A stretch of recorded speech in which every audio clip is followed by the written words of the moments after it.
Hello students, इस video में हम सीखने वाले हैं एक्सरसाइज 1.4 के पहले का कॉन्सेप्ट और उसके एग्जांपल्स। ओके, सो ये एक्सरसाइज स्टार्ट हो रही है with the heading saying operations on real numbers. ठीक है, ऑपरेशंस और रियल नंबर्स पे ये एक्सरसाइज हमारी स्टार्ट हो रही है। और ऑपरेशंस क्या होते हैं? Anything that is plus, minus, multiply or divide that you do on any two numbers are known as operating on those numbers। और रियल नंबर्स पे कर रहे हैं तो बेसिकली हमारा रैशनल और इरेशनल दोनों इसमें इन्वॉल्व होंगे। ठीक है, सो स्टार्ट करने से भी पहले ना let us try to understand कि जो भी हमारे पास ऐसी वैल्यूज़ आती हैं, अंडर रूट एक्स टाइप का नंबर होता है, how do we find the value of that. हमको अंडर रूट 4 निकालना आता है। क्यों? हम क्या करते हैं, हम 4 को 2 का स्क्वायर लिख देते हैं और 2 से अंडर रूट हम काट देते हैं, तो हम बोलते हैं कि अंडर रूट 4 का आंसर इज़ 2। ठीक है, बट अगर आपको अंडर रूट 5 दिया हो तो आप इसका आंसर कैसे निकालोगे? इसका तो आप डायरेक्टली वो भी नहीं कर सकते हो, square root a perfect square नहीं है। सो आप इसका आंसर कैसे निकालोगे वो हम एक बार क्विकली सीख लेते हैं, उसके बाद विल मूव ऑन। ठीक है, सो सबसे पहले इसका जो प्रूफ है, जो इसको सॉल्व करने के लिए यूज़ होता है, वो हम क्या होता है। ठीक है, सबसे पहले वो बोल रहा है कि आपके पास अंडर रूट 5 या अंडर रूट एक्स कुछ भी दिया हुआ है। वो बोल रहा है एक लाइन ड्रॉ कर लो जिसका डिस्टेंस इज़ एक्स सेंटीमीटर। ठीक है, आप अपने स्केल से ऐसे लाइन ड्रॉ कर लीजिए, फिर आप ए बोल दीजिए, इसको बी बोल दीजिए, फिर आप 1 सेंटीमीटर की और लाइन ऐड कीजिए, दिस इज़ 1 सेंटीमीटर। ठीक है, उसके बाद आपको क्या करना है, उसके बाद आप एक सेमी सर्कल ड्रॉ करेंगे इसका सेंटर पे रख के। सेंटर आपका आ गया ओ। तो अगर आप ध्यान दोगे तो ये आपका सेंटर आप स्केल से मेजर कर लोगे। ठीक है, सो आपको x+1 का सेंटर निकालने के लिए क्या करना है, x+1 को 2 से डिवाइड करना है, देन आपको a से उतना ही डिस्टेंस मेजर कर लेना है एंड देन आप एक सेमी सर्कल ड्रॉ कर लीजिए। ठीक है, ये थोड़ा ऐसे ड्रॉ हो गया मुझसे। ठीक है, आप एक ऐसे सेमी सर्कल ड्रॉ कर लीजिए। ठीक है, उसके बाद आप देखोगे अगर आप बी को ऐसे सीधा लाइन ड्रॉ करोगे, बी से स्ट्रेट लाइन, तो जिस पॉइंट पे वो लाइन कट होगा डी, तो ये आपका आएगा डिस्टेंस अंडर रूट एक्स। ठीक है, अंडर रूट एक्स की वैल्यू आएगी। आप जब इसको स्केल से मेजर करोगे सेंटीमीटर्स में, तो वो आपकी वैल्यू होगी जो इस नंबर की वैल्यू होगी। अब आप बोलोगे ये हुआ कैसे, how is it even possible? तो हम उसको देखते हैं। जब आपने ये लाइन ड्रॉ की, आप देखोगे कि यहाँ पे एक राइट एंगल ट्राइंगल बन गया है ना। I will highlight the triangle with the red colour. ठीक है, सो यहाँ पे ये जो है एक राइट एंगल ट्राइंगल बन गया। ठीक है, चलो ठीक है, अब हमें मालूम है कि ये जो ओ से डी तक का डिस्टेंस है, ये हमारे सर्कल का रेडियस है। हमारे सर्कल का रेडियस क्या है, x+1/2। सो ओ डी की वैल्यू है x+1/2। ठीक है, अब हमें ओ बी की वैल्यू ढूंढनी है। अब ओ बी की वैल्यू क्या होगी? अगर आप देखोगे ओ बी की वैल्यू निकालने के लिए हम क्या करेंगे, हमें पता है ये पूरा डिस्टेंस इज x+1। ठीक है, x+1 ये पूरा डिस्टेंस है। तो मैं x+1 में से अगर ये x+1/2 माइनस कर दूं, ठीक है, फिर मैं उसमें से ये वाला 1 भी माइनस कर दूं, तो मेरे पास ये बचेगा, है ना। तो अब हम इस इक्वेशन को सॉल्व कर लेते हैं। ये आपका 1 और 1 कैंसिल हो जाएगा। ठीक है, आपके पास क्या आया, x माइनस x+1/2। अब इसको हम अगर सॉल्व करेंगे तो हमारे पास ये इक्वेशन बनती है। ठीक है, तो आपके पास ओ बी की वैल्यू क्या आई, ओ बी की वैल्यू आपके पास आई x-1/2। ठीक है, अब हमारे पास ओ डी की वैल्यू भी है, हमारे पास ओ बी की वैल्यू है। So considering the Pythagoras theorem कैसे होगा, O D square is equal to O B square plus B D square. अगर आप ऊपर वाला ट्राइंगल देखेंगे ऐसे ही लगेगा पाइथागोरस थ्योरम। ठीक है, हमें वैल्यू चाहिए बी डी स्क्वायर की। सो ओ डी की वैल्यू क्या थी, x+1/2 का होल स्क्वायर ठीक है, और ओ बी की वैल्यू क्या थी, x माइनस 1/2 का होल स्क्वायर, ठीक है। सो बी डी स्क्वायर की यहाँ पे वैल्यू में अगर नीचे वाले इनको हम सॉल्व करें तो नीचे आपका 4 आ जाएगा, आपके पास बचा x+1 का होल स्क्वायर प्लस x-1 का होल स्क्वायर। इनको सॉल्व करेंगे, A square plus B square plus 2ab plus A square plus B square minus 2ab divided by 4, ठीक है। इधर हमारे पास क्या आया, 2x स्क्वायर, ठीक है, +2, ये हमने सॉल्व कर लिया, ये भी हमने सॉल्व कर लिया, ये कैंसिल आउट हो गया, डिवाइडेड बाय 4, ठीक है। अब यहाँ से हम 2 को कॉमन ले लेंगे और नीचे 4 से हम उसको कैंसिल आउट कर देंगे, ये आपके पास बचा अब तक, ठीक है। सॉरी, ये माइनस होना था यहाँ, ये माइनस होगा यहाँ पे, sorry, I will again do the calculation from here. यहाँ पे जब ये माइनस होगा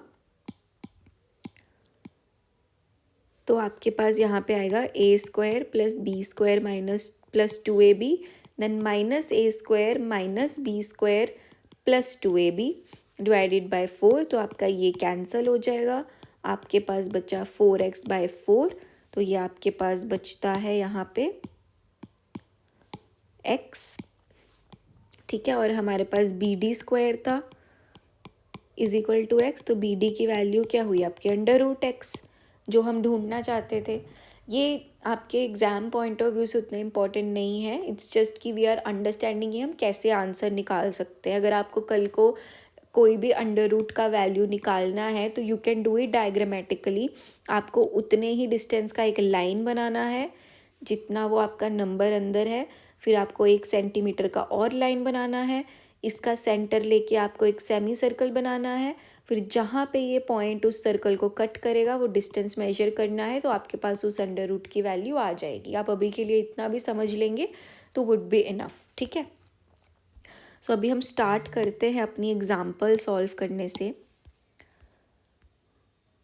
ठीक है। सो हमारी सबसे पहले एग्जाम्पल है एग्जाम्पल नंबर 11, ठीक है, जिसमें वो पूछ रहा है हमसे कुछ नंबर्स के बारे में कि क्या वो रैशनल है या इर्रैशनल है, ठीक है। सो जस्ट हमने जैसे एक्सरसाइज 1.3 का लास्ट क्वेश्चन भी किया था, सो 7/5, आप चलो इससे पहले एक और कॉन्सेप्ट समझ लेते हैं। ये बहुत इम्पॉर्टेंट है, ये जो 3 पॉइंटर्स आपको दिए हैं, वो बोल रहा है कुछ भी दो, एक रैशनल नंबर है एक इर्रैशनल नंबर है, अगर आप इनको प्लस या माइनस करते हैं आपस में, ठीक है, तो आपका आंसर हमेशा इर्रैशनल होगा, ठीक है। नेक्स्ट पॉइंटर में वो बोल रहा है अगर आप एक इर्रैशनल नंबर को रैशनल से मल्टीप्लाई करते हो या फिर डिवाइड करते हो तो भी आपका आंसर हमेशा इर्रैशनल होगा, लेकिन अगर आप प्लस माइनस मल्टीप्लाई और डिवाइड ये ऑपरेशंस दो इर्रैशनल नंबर्स पे करते हो तो आपका आंसर इर्रैशनल भी हो सकता है और रैशनल भी हो सकता है, ये बहुत इम्पॉर्टेंट है। तो हमें अगर 7/5 वाला सॉल्व करना है तो हमने पहले क्या पढ़ा था कि √5 का जो आंसर होगा वो इंटीजर नहीं होगा, इसका आंसर हमेशा जो है एक नॉन रिकरिंग और नॉन टर्मिनेटिंग डेसिमल होगा, ठीक है। तो इसका आंसर अगर आप देखोगे तो स्क्वायर रूट का आंसर आपका इंटीजर नहीं होगा। सो वी नो कि √5 इज़ एन इर्रैशनल नंबर, लेकिन अगर एक रैशनल और एक इर्रैशनल नंबर आपस में मल्टीप्लाई होते हैं तो आपका आंसर हमेशा इर्रैशनल आएगा, है ना। तो हम बोल सकते हैं कि 7/5 इज़ एन इर्रैशनल नंबर, ठीक है। नेक्स्ट क्या पूछ रहा है वो, नेक्स्ट पूछ रहा है 7 डिवाइडेड बाय √5, ठीक है। तो ये भी हमने अभी अभी पढ़ा कि अगर एक रैशनल और एक इर्रैशनल नंबर आपस में डिवाइड हो रहे हैं तो भी उसका आंसर हमेशा इर्रैशनल रहेगा। सो उस लॉजिक से 7/5 भी हमारा जो है वो इर्रैशनल है, ठीक है। फिर वो पूछ रहा है √2 और 21। अब 21 तो हमें मालूम है एक नेचुरल नंबर है, वो रैशनल नंबर है, लेकिन √2 भी हमें मालूम है कि वो इर्रैशनल नंबर है। तो अगर एक इर्रैशनल नंबर और एक रैशनल नंबर आपस में ऐड होते हैं तो भी आंसर आपका हमेशा इर्रैशनल रहेगा, ठीक है। फिर next pi -2, again pi is an irrational number, we know that, ठीक है। सो अगर पाई और एक इर्रेशनल नंबर और एक रैशनल नंबर आपस में सब्सट्रैक्ट भी हो रहे हैं तो भी आपका आंसर हमेशा इर्रेशनल रहेगा। ठीक है, सो उस लॉजिक से एग्जाम्पल नंबर 4 में गिवन हमें चारों के चारों नंबर इर्रेशनल है। ठीक है, नेक्स्ट एग्जाम्पल करते हैं। नेक्स्ट एग्जाम्पल में वो आपको बोल रहा है कि आप दो नंबर्स जो कि आपको ऐसे दिए हुए हैं आप इनको ऐड कीजिए। ठीक है, सो ऐड करने के लिए हम क्या करेंगे, हम एज्यूम कर लेते हैं कि √2 को हम x मान लेते हैं, √3 को हम y मान लेते हैं। सो हम अगर इनको सब्सटीट्यूट करेंगे ऊपर के हमारे इक्वेशन में तो हमारे पास क्या आएगा, ये हमारे पास इक्वेशन बनेगी सिंपल। अब आपको ये तो सॉल्व करना आता है, x को कॉमन ले लिया आपके पास ये बचेगा, y को कॉमन ले लिया आपके पास 5 - 3।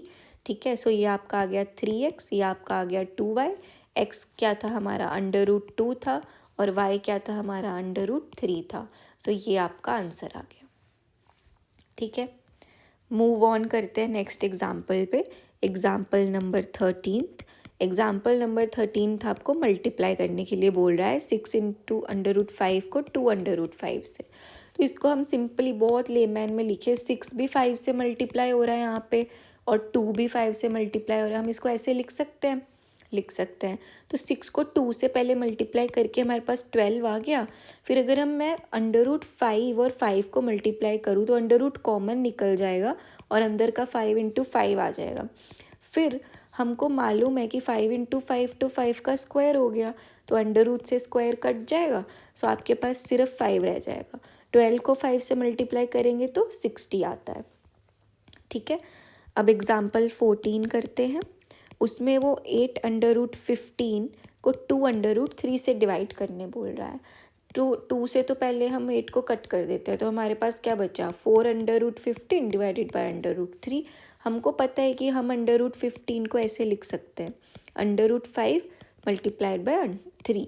ठीक है, हम ऐसे कर देंगे। अब हम √ को अलग अलग कर देंगे क्योंकि हम अगर उसको कॉमन ले सकते हैं तो हम उसको अलग अलग भी लिख सकते हैं, है ना। तो ये हमने √3 से √3 कट कर दिया तो आपके पास बचा 4 √5। ठीक है,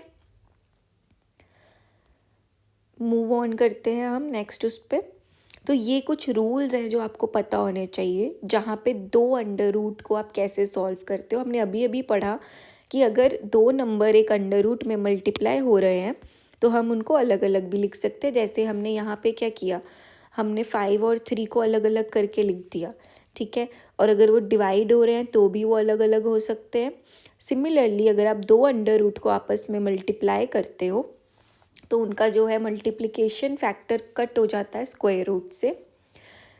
ये सब बेसिक फार्मूलाज हैं जो आपने पहली क्लासेस में भी सीखे हैं। a + b = a² + b² - b², तो उससे आपका कैंसिल आउट हो जा रहा है। ठीक है, ये आप याद कर सकते हो, समझना है तो बहुत सिंपल है। आपको बस ये पता होना चाहिए कि जब मल्टीप्लाई में 2 नंबर है तो वो अलग अलग भी √ में लिखे जा सकते हैं, सेम डिवाइड में। और जब आप एक √ को दूसरे √ से मल्टीप्लाई करते हो सेम नंबर के तो वो √ कैंसिल हो जाता है और आपके पास सिंपल वो एक नंबर बचता है। ठीक है, सो ये हम इम्प्लाई करने के लिए हम एक एग्जाम्पल सॉल्व करेंगे 15th, जिसका फर्स्ट पार्ट क्या बोलता है, 5 + √7 2 + √5। अब अगर आप देखोगे ऊपर के एग्जाम्पल्स में तो ये आपका 5th इक्वेशन से मैच हो रहा है ना, 5th इक्वेशन से मैच हो रहा है। तो हम सिंपली इसको सॉल्व करेंगे। 5 को 2 से पहले हम इसको 5 को मल्टीप्लाई करेंगे पहले नंबर से।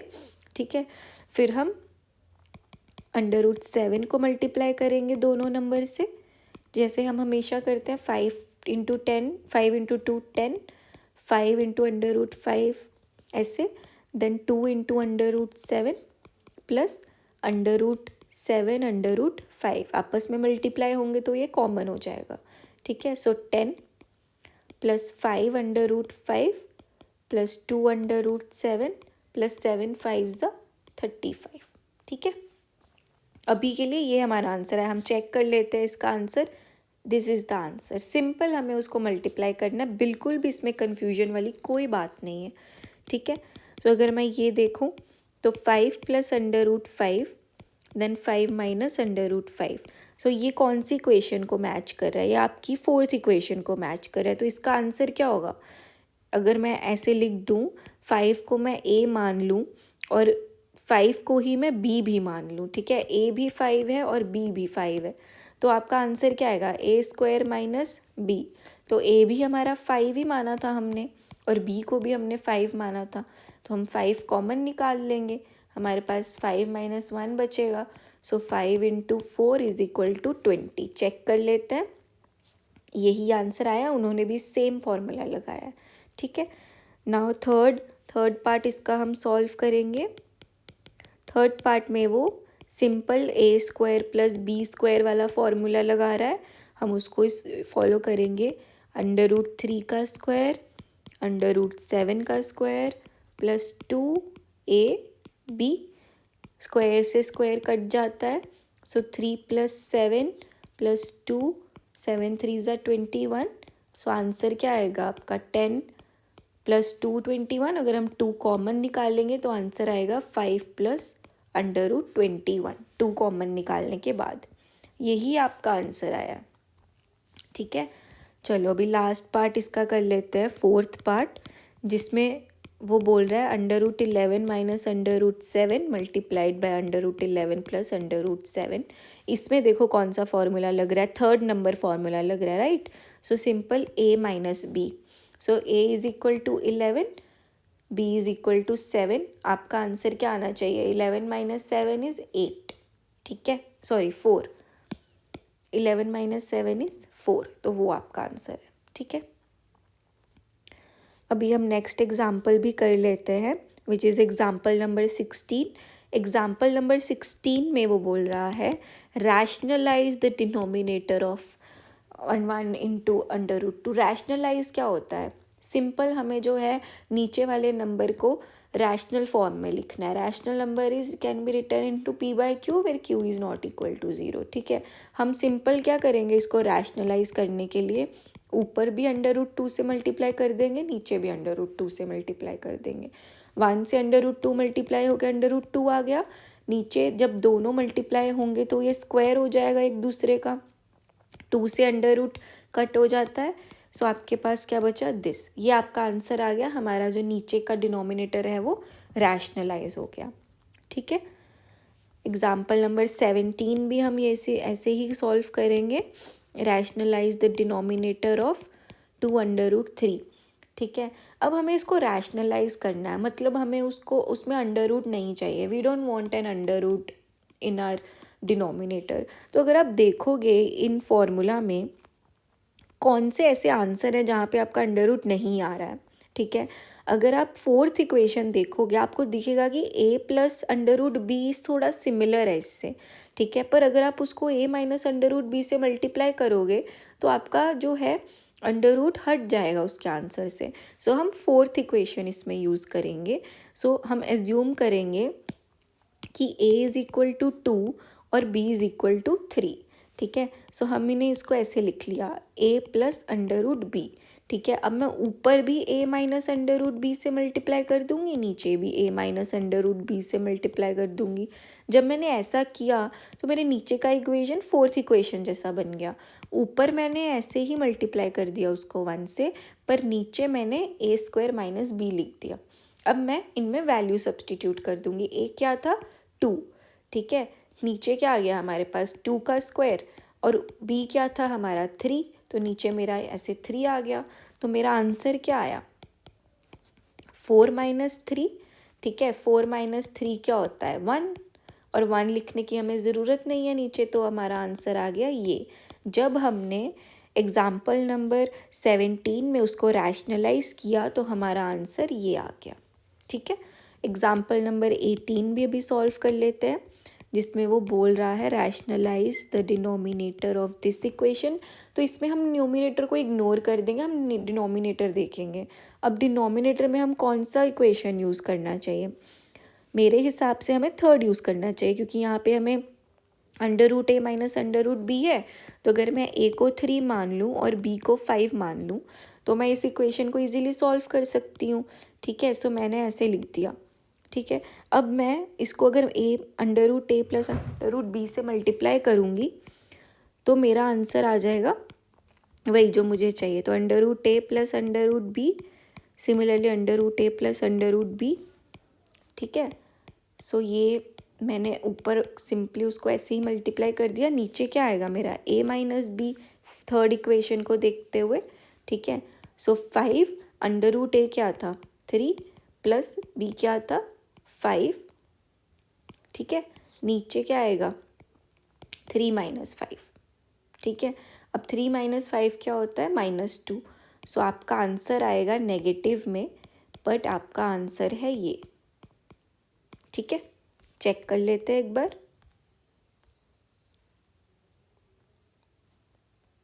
ये देखो माइनस में आंसर आ रहा है और under root 3 plus under root 5।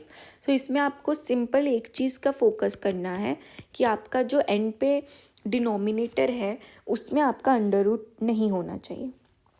So example number 19 हम सॉल्व करते हैं अभी। इसमें आप बताओ कौन सा लगेगा आपका इक्वेशन।